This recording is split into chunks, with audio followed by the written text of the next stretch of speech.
With access from the corridor of the sacristy in the left transept of the basilica, the museum displays the treasure of the basilica reconstituted after the sack of 846 and the sack of Rome in 1527, despite the further Napoleonic thinnings that followed the Treaty of Tolentino in 1797.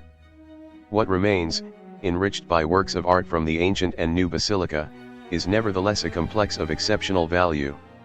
In the first room a twisted column comes from the original Constantinian decorations of the tomb of St. Peter, which served as a model for Bernini's canopy. A golden metal rooster from the 9th century once stood on the top of the bell tower of the ancient basilica.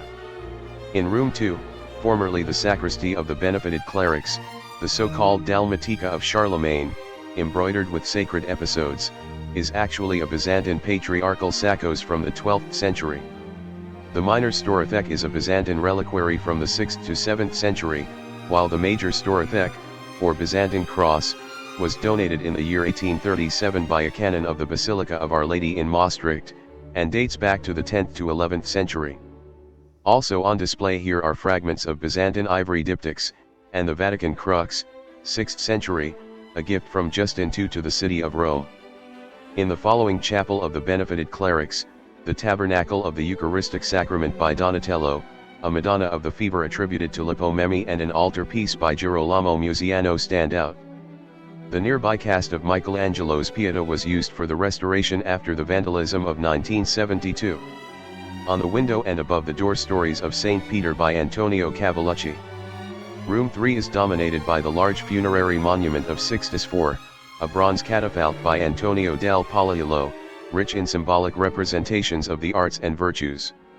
The passage to the next room is decorated by the Romanesque frame of Veronica, Saints Peter and Paul on copper and a wooden crucifix, the latter dating back to the 14th century. Room 4 and the following rooms have display cases with objects from the actual treasure.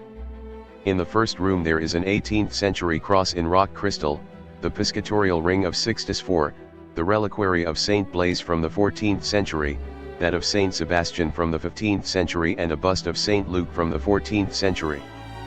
Following in room V are the bronze cross and candlesticks by Sebastiano Torrigiani, two candlesticks traditionally attributed to Benvenuto Cellini, a cross with lapis lazuli, gilded silver candlesticks and rock crystal decorations by Antonio Gentili. In the 6, gilded bronze statues of Saints Peter and Paul attributed to Sebastiano Torrigiani, the palace cross in rock crystal, 15th century, reliquaries and monstrances from the 17th and 18th centuries.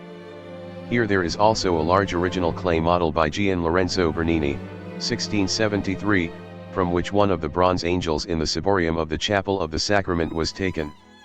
In room 7 and 8 other display cases with sacred vases, chalices, monstrances, pyxes and other liturgical objects, donated to the popes by faithful, heads of state and rulers, a 13th century rock crystal cross, sacred wallpapers and embroidery, among which an 18th century frontal and tiaras stand out which are used to dress the bronze statue of Saint Peter on his feast day.